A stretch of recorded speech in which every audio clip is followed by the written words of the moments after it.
You are 19 years old. You can feel the rope cutting into your wrists. The cell stinks of something that isn't exactly mold. It's rot. Human rot.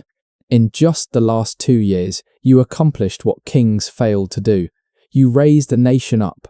You cracked siege lines that seasoned strategists swore could never fall. English commanders have jolted awake in the night, your name echoing through their dreams. And still, they caught you. Your head has been shaved bare. The cold air bites your scalp, as if thousands of needles are stabbing at once. They paraded you through that disgrace, as if it were a ceremony turned inside out, stripping you down layer by layer. Your armor is gone. Your voice no longer carries weight. When you speak, the guards don't even react. Today, you signed a document. The words blur together now, but the shape of their meaning is burned into you. Deny your saints. The voices are demons. The visions that redirected history, mere hallucinations. The mission God placed on you, nothing but delusion, and wear this dress. Tight, humiliating, choking. A garment meant to turn you back into an object instead of a fighter. You believed you were saving your life. What you truly signed was a flawless snare. And the most vicious part is that they designed it so you would step into it willingly. This is the story of how Joan of Arc was legally destroyed, how the most advanced legal system of the medieval world was sharpened and aimed at a teenage girl who never realized she was entering a cage with no exit. This isn't merely about a trial. It's about the methodical dismantling of a human being using law as the instrument. And what happened to her in 1431 is not confined to the past, it still happens now. If you believe history deserves to be told accurately, stay with me, because this is a story someone tried very hard to erase. Let's go back to 1429. You have to understand who Joan was before they broke her, because that's the only way to grasp how they did it. France is dying, not figuratively, literally. The 100 Years' War has been grinding on for over a century. Think about that. 100 years of a nation bleeding while the English take territory piece by piece, fortress by fortress. The south is English. The north is English. The coastline is English. Your king sits in a palace at Bourges, uncrowned, watching his realm shrivel like a body left under the sun. The war isn't just draining gold anymore, it has drained belief. Military leaders are convinced the English cannot be defeated. Nobles are cutting quiet deals with the enemy. Parents are raising their children to believe a French victory is nothing more than a bedtime myth. This is no longer a war. It's an occupation wearing a war's disguise. Then, in January 1429, a girl walks into the Dauphin's court. She comes from Domremy, a village so insignificant that most educated men in France couldn't locate it on a map. She cannot read. She has never wielded a sword. Her name is Joan, and she tells Charles that God sent her to save France. Most dismiss her as mad. But she isn't insane. She's something more dangerous. She's certain. She tells the Dauphin precisely what he needs to hear. That God has not abandoned France. That the English will be expelled. That all this suffering has meaning, and he allows her to ride with his armies. What follows shatters every rule of medieval warfare. Joan arrives at the siege of Orleans, the most critical stronghold still under English control. For months, the English have held it with barely 5,000 men, experienced, hardened soldiers. The French have hurled everything they have at Orleans and failed again and again, like arrows snapping against stone. Then Joan appears, and something shifts. It isn't that she fights with superior tactics. It's that the soldiers believe in a different outcome. When she rides toward the walls, they follow, not because she issues commands, but because something about her presence says, this will succeed. And somehow, impossibly, it does. Orleans falls, the English commander is captured. The unthinkable becomes real. One victory follows another, and then another. In May 1429, Joan stands beside Charles as he is crowned King of France at Reims. She is in armour. The crowd roars. This is no longer just a sacred ceremony, it's confirmation. A 19-year-old peasant girl has rewritten the boundaries of what can happen. She has shown an entire nation that the English are not unstoppable. She has returned something everyone thought was gone forever: hope. By the summer of 1429, Joan of Arc is the most powerful figure in France. Not officially, on paper, Charles is king, but everyone understands the reality. The girl who hears saints is the reason France is still alive. The English see this as well, and they begin planning not to defeat her on the battlefield. She's already proven they can't. She's blessed. Or, if you prefer, she carries luck that borders on the impossible. No, they will destroy her in court. Because there is one place where Joan's divine mission has no protection, inside the machinery of theology and law. In May 1430, Joan is leading troops at Compiègne, a small town near the border separating French and Burgundian territory. The Burgundians are technically French nobles, but since the Treaty of Troyes, they've sided with England. They play both sides, and everyone knows it.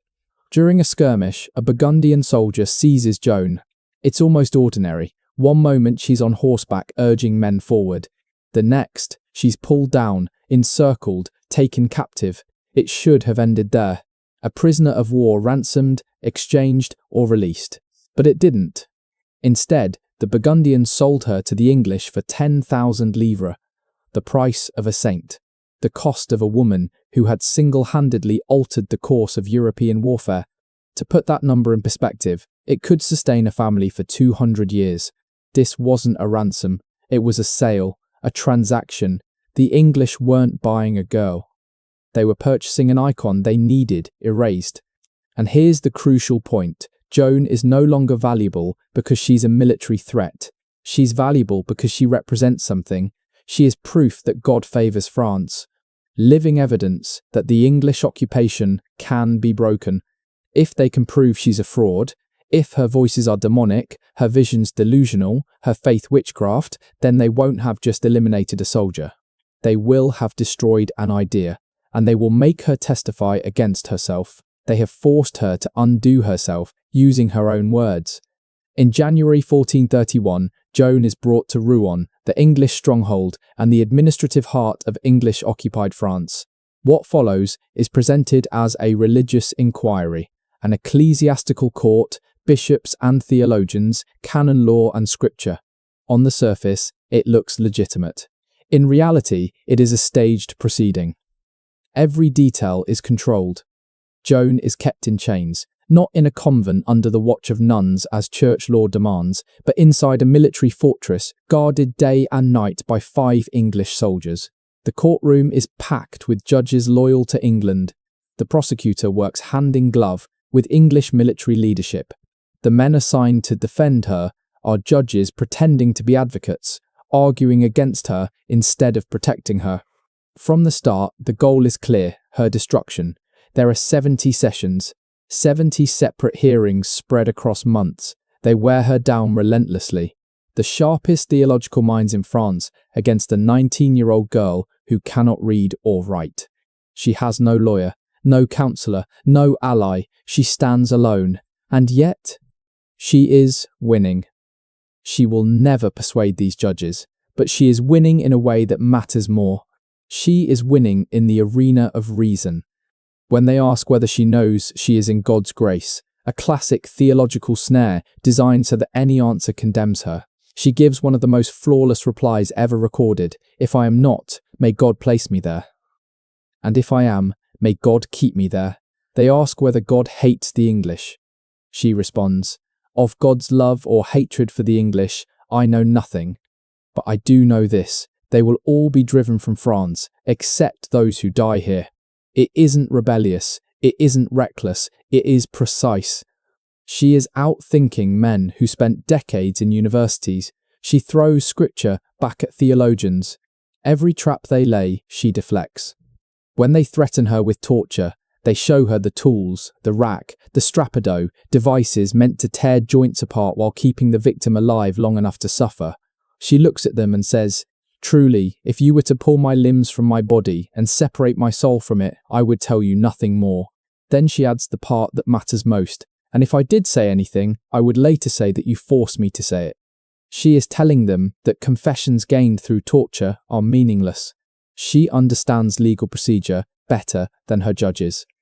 She knows they can destroy her body, but her testimony would forever be tainted, and so they retreat. Torture is off the table. They change strategy. If theology won't break her, and pain won't silence her, they will use fear and exhaustion. She is going to die, but not yet, not before she signs something. May 24, 1431. You are pulled from your cell one last time. You don't know it's the last, but your body senses the difference. There is finality in the way the guards grip you. You are taken to the cemetery of Saint-Ouen, a public square. Hundreds are already there. No thousands. Word has spread. This is the day Joan burns. A scaffold stands in the square, with two preachers atop it. Bishop Pierre Cauchon is present, the architect of the trial, the man who has guided every step of your undoing. He is pro-English, ambitious. For years he has sought the Archbishopric of Rouen. The English have made the bargain clear, condemn Joan, and the title is yours. He is about to deliver a final sermon, branding you a heretic, a witch, a threat to Christendom. But first, they offer you a choice. A notary steps forward with a document. It is explained at least. A shortened version is read aloud. You will deny your visions. You will admit your voices are demonic. You will agree to wear women's clothing and submit to the church. If you sign, your life will be spared. Prison instead of fire. The executioner stands beside the pyre. You can see the wood stacked high, dry, waiting. You are terrified. Exhausted. You have been chained for months. Interrogated through 70 hearings. Your body is weak. Your mind is fraying. And you sign. Years later, during Joan's rehabilitation trial, held 25 years after her death, witnesses would testify that the document she actually marked was only a few lines long. They would say that the full confession later entered into the record was altered, expanded, rewritten, made far more incriminating than what she agreed to. What happened, they claimed, was a kind of ecclesiastical sleight of hand. She signed something brief, desperate. What the court preserved was something exhaustive and condemning. But none of that truly mattered. The trap was never the wording. It was the signature itself. They escort her back to prison. The crowd murmurs. Some are relieved she wasn't burned. Others are disappointed. The spectacle is finished, but not as anyone expected. She is going to live, condemned but alive. Cauchon delivers his sermon anyway, completing the performance. He denounces her from the scaffold, even after she has surrendered. The ritual continues. She is locked back in her cell, and here the truth turns colder than the stone around her. Joan believes she saved her life. She believes the promise was genuine. Prison instead of death. That was the bargain. But her captors never intended to honour it. Because inquisitorial law has rules. Medieval church law allows mercy if a heretic confesses. Life imprisonment instead of execution. Harsh, but still life. Yet there is another category, one without mercy at all. Relapsed heresy. If a heretic recants and then returns to heresy, if they relapse, they are automatically handed over to secular authorities, and they are executed. No retrial. No second opportunity. The relapse itself is the sentence of death. The English and Bishop Cauchon needed her gone, but they needed her executed as a relapsed heretic. If they had killed her for the original charge, it would have exposed the bargain as a lie. It would have looked like an execution carried out in bad faith. It would have revealed the law itself as a fraud. But if she relapsed, if she returned to her so-called heresies after signing the confession, then the blame was hers alone. The law could claim perfection. Mercy had been offered. She had rejected it. So, they built the trap carefully. They returned her to the same military fortress. She remained in chains, still confined with 5 English soldiers watching her day and night.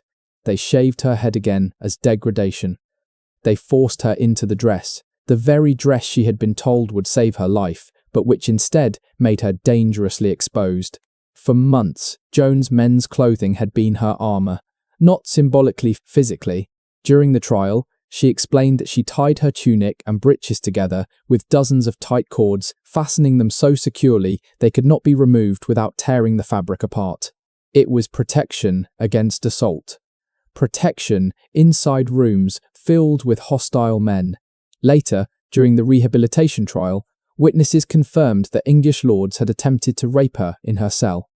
Those cords were the only barrier that stopped them. Now, she was in a dress, exposed, vulnerable. Alone in a room with 5 male soldiers, the taunts began, then the threats, then the insinuations, promises that if she didn't comply, worse would follow. 4 days passed. 4 days of this pressure. Then something happened that sealed her fate. And this is where the rehabilitation testimony becomes crucial. One night, the guards took her dress. They removed it completely. She was left with only the men's clothing they tossed into her cell in a sack. They forced an impossible decision on her: stand naked and defenseless before the soldiers or put on the forbidden clothes. She chose safety. On May 28th, 4 days after her confession, 4 days into this arrangement, the judges came to her cell. Bishop Cauchon entered first. The others followed. They found her wearing men's clothing. Joan told them exactly what had happened. She explained that the dress had been taken, that she could not protect herself in women's clothing among armed men, that she had no alternative. But that wasn't all. She admitted something else. She said her voices had returned, that Saints Michael and Gabriel had come back to her, that they had condemned her for signing the abjuration, that she never should have denied them. That was the moment the trap snapped shut. By her own words, spoken directly to the judges in front of witnesses, she had resumed wearing men's clothing, an explicit violation of the confession, and admitted the return of her voices. A clear declaration of relapse. The verdict came instantly, unanimous, no discussion, no delay. She was declared a relapsed heretic. The promise of life had lasted exactly 4 days. Here is the truly monstrous part. Joan did not understand what had happened. She believed she was telling the truth. She believed she was explaining her circumstances. She had no idea she was writing her own death warrant into the official record. She never realized the judges had engineered a situation where she had to choose between bodily safety and survival. They removed the dress, knowing she would wear the clothes. They left the soldiers knowing what fear would do. They relied on her terror. They relied on her honesty, and they turned both into weapons. The English didn't need torture. They didn't need theological victory. They only needed the right conditions, and her very human need to protect herself would finish the job. It is chilling in its precision, evil but precise. May 30th, 4031. 800 English soldiers escorted her to the old market square in Rouen. The stake stood ready, carefully prepared. The wood was seasoned to burn fast and hot. They did not want this prolonged. They wanted silence quickly.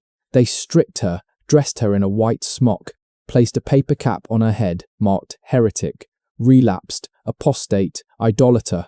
She asked for a crucifix. Her friar fashioned one from sticks tied together with twine, crude, simple, but it was Christ, and it was enough. She climbed the platform. They bound her to the stake, not loosely, but tightly. No falling, no escape, no movement. The executioner lit the fire. The flames caught immediately. Witnesses later said she did not scream.